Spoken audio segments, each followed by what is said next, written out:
maadui watano, na tukasema 2026 mwaka wangu wa kustawi na kuongezeka. Mbona nimesikia sauti ya brother peke yake? 2026 mwaka wangu wa kustawi na kuongezeka. Ya mtu akipita hata barabarani pale jamani asikie 2026 ni mwaka wangu wa kustawi na kuongezeka. 2026 mwaka wangu wa kustawi na kuongezeka. Tutastawi na kuongezeka katika jina la Yesu. Nisikie kelele za ushindi na miruzi kwa wanaume. Na kwa kuwa hili neno la kinabii limekuja kwa ajili yako, na ndivyo itakavyokuwa katika jina la Yesu. Amen. Keti mtu wa Mungu. Yaani mnanifurahisha wanaume. Sababu tu mapema naona mtu amesha. Na mkiendelea kuwa na moyo mwepesi wa staili hiyo, na Mungu awape hilo fungu katika jina la Yesu. Amen. Tukasema wako maadui wakubwa watano wa ustawi na maongezeko. Na unataka kwenda kwenye ustawi wako na maongezeko, lazima moyo wako, maisha yako, kwenye biashara zako, kwenye kila eneo uhakikishe unaweza kuwakabili hao maadui watano na kuwashinda. Na ukisha washinda, tukutane kwenye utukufu mwishoni mwa mwaka ukija na shuhuda zito katika jina la Yesu. Na tukasema adui namba moja ambaye ni shida kubwa sana kwa watu wa Mungu, hasa kwa mifumo ya wana wa Mungu, ni nguvu za giza. Nguvu za giza ni kikwazo kikubwa sana kwenye ustawi wa maongezeko ya wana wa Mungu. Nguvu za giza ni kizibo cha wana wa Mungu wasiweze kuinuka na kuendelea. Kwa hiyo kama mwana wa Mungu unataka kuongezeka na kustawi kwenye kila mfumo, shughulikia nguvu za giza. Unaanza kusinzia sasa hivi, hiyo roho tunailani kwa jina la Yesu. Nguvu za giza ni kizuizi cha wana wa Mungu kustawi na kuongezeka. Nguvu za giza zimelenga kuzuia ustawi wa wana wa Mungu. Lazima uzikabili, lazima uzishinde, lazima uzipige, lazima uziharibu, lazima uziteketeze na kupambana nazo kwa nguvu zote, ili uweze kupenya kwenda kwenye ustawi wako na maongezeko. Nguvu za giza kazi zake ni kutawanya. Kwa nini nguvu za giza kwenye ustawi? Kwa sababu unapoanza kustawi kwenye vidogo, kazi ya nguvu za giza zinakuja inatawanya. Kama umeanzisha biashara kako, faida inapoingia, nguvu za giza inaingia, inaleta magonjwa. Nguvu za giza utasikia misiba. Nguvu za giza utasikia uvivu. Nguvu za giza zinaleta kila aina ya mfumo. Lengo kuzuia unabii wa maisha yako sitimie. Kazi ya nguvu za giza ni kuzuia milki. Kazi ya nguvu za giza ni kuzuia ustawi. Kazi ya nguvu za giza ni kuzuia maongezeko. Kazi ya nguvu za giza ni obstacles, ni kuweka kikwazo, vizuizi, kukwamisha hatima.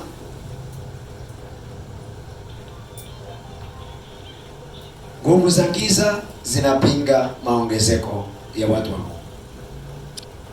Haleluya. Amen. Haleluya. Amen. Lakini tukasema Mungu ametupa neema na kutufanya kuwa lungu la vita ili tuweze kusikabili nguvu za giza. Kila mwana wa Mungu amepewa lungu.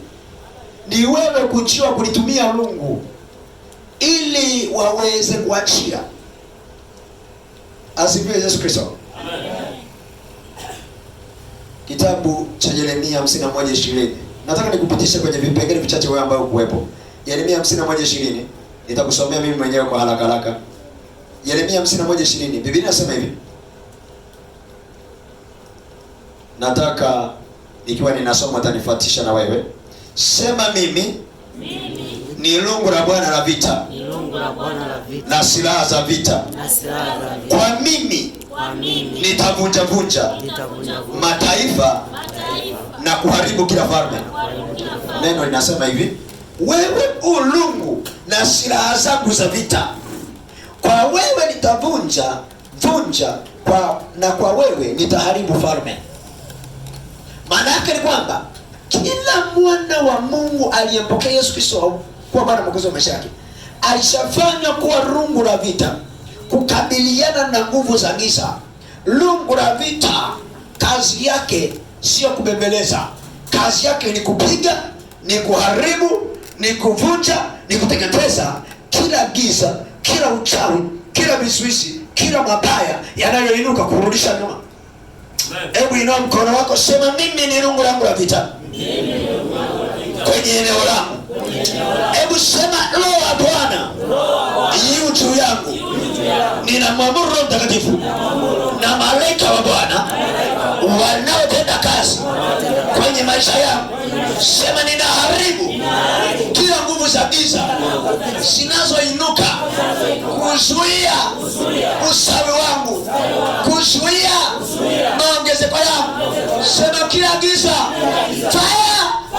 Mara ya kwanza, maanisha kwenye kila giza, kwenye kila uchawi, kwenye mapepo hayo majini yanayozuia biashara yako, kazi zako, hatima yako, safari yako, hatima yako, watoto wako, ndoa yako, safari yako, uchumi wako. Ewe giza, kila giza, kila giza, maanisha tamka kama askari basi. Moja, mbili, tatu, nne, tano, sita, saba na mwisho. Hao askari ndio wanaotaka kupambana. Askari sio lele mama. Ukiwa askari auendi vitani na chipsi kuku, unaenda na ugali, tena ugali ambao hauna hata maharage. Naongea na mtu mmoja mahali hapa. Wewe ni lungu la Bwana na silaha ya Bwana ya vita. Kwa wewe wachawi wa Manzese wataharibika. Kwa wewe washirikina wa Manzese wataharibika. Kwa wewe hakuna mabaya yatapita mbele yako. Kwa wewe hakuna mtego. Kwa wewe hakuna uharibifu. Kwa wewe familia itasimama. Kwa wewe utadhihirisha mambo. Kwa wewe utatenda makuu. Sema nitatenda makuu kupitia mimi, katika jina la Yesu. Sema amen ya askari aliyeko mahali.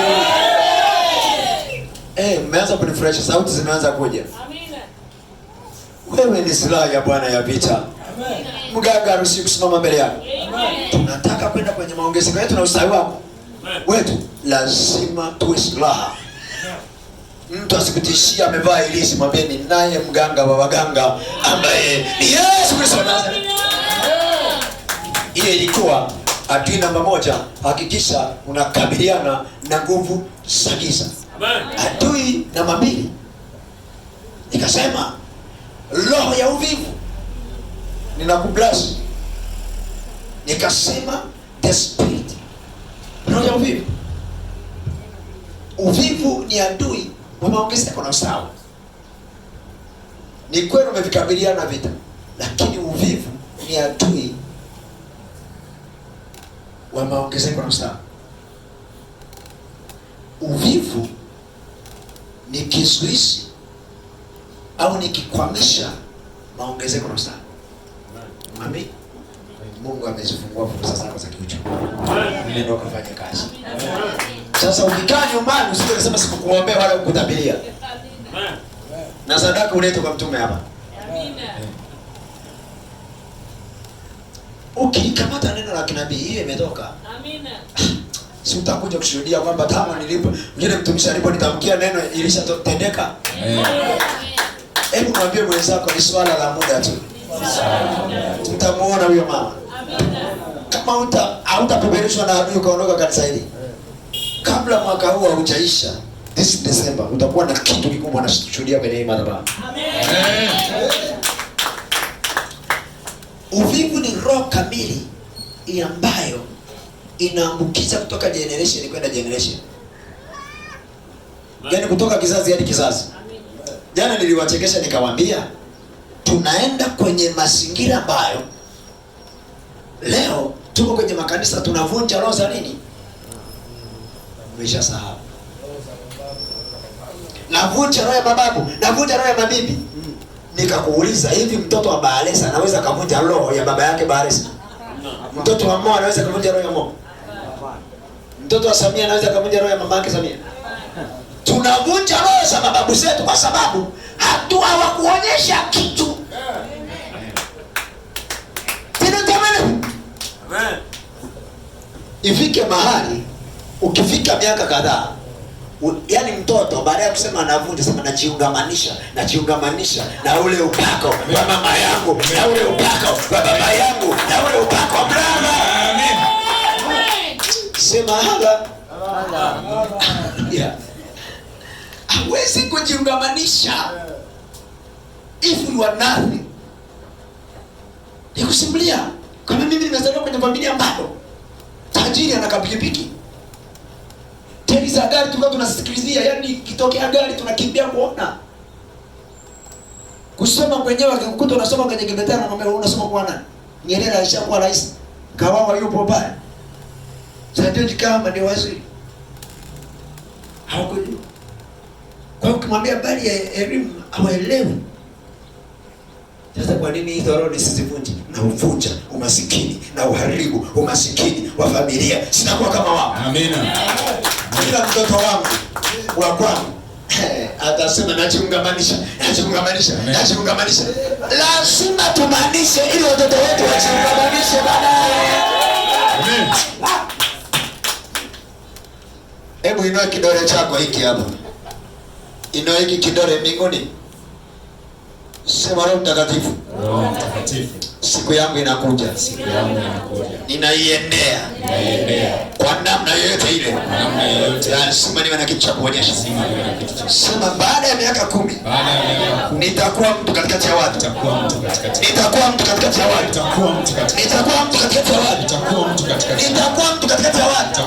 Sema ndivyo itakavyokuwa.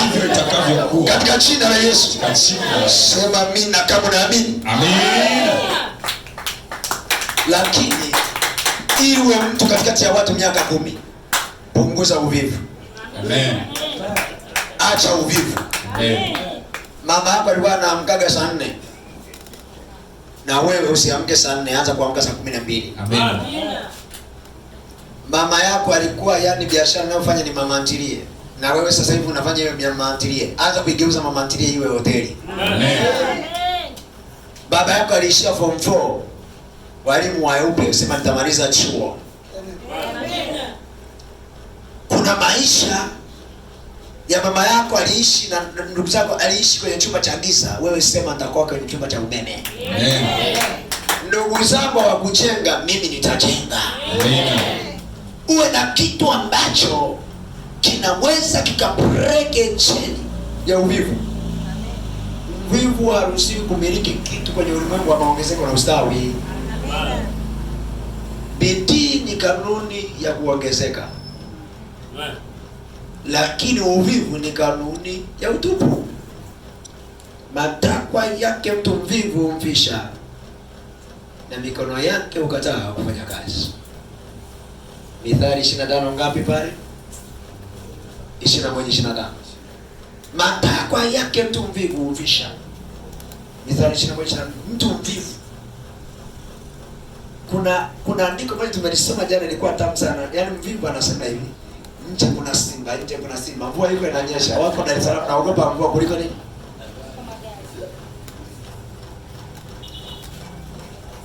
Wewe aliyako kule Mchina ameshusha mzigo. Wewe huoni mvua? Wenzako unakuta wameshachambua nguo nzuri. Hizi shati ambazo tunavaa hizi, wenzako wanazinunua bukubuku anakuta na 1500 huku mtaani.